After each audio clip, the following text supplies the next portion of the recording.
upright nature.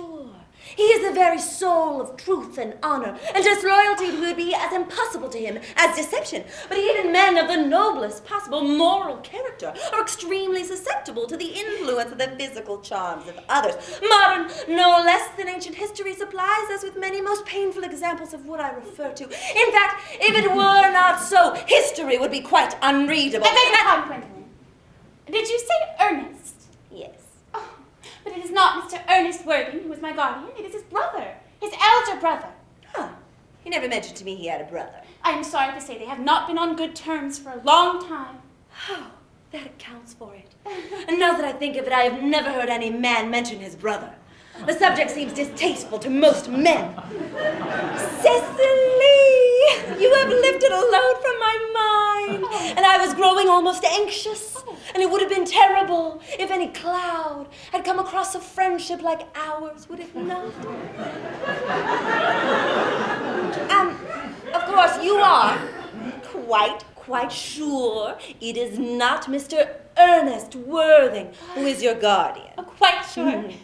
In fact, I am going to be his. I beg your pardon. Dearest Gwendolen, there is no reason why I should make a secret of it to you. Our little county newspaper is sure to chronicle the event next week.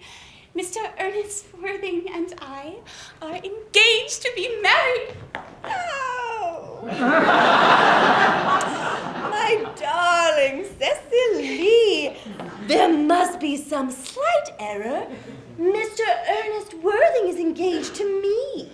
The announcement will appear in the Morning Post on Saturday at the latest. Oh, I'm afraid there must be some misconception.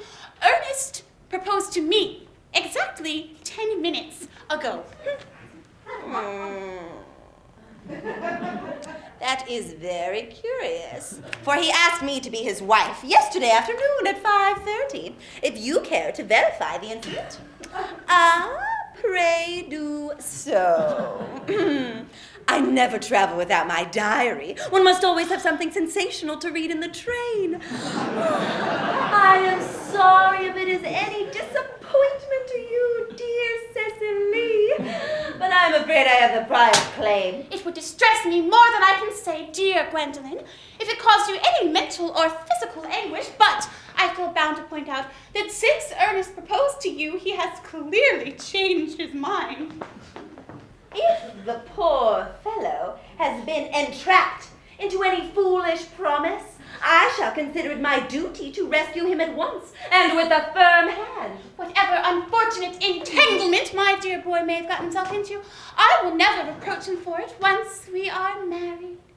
Do you allude to me, Miss Cardew, as an entanglement?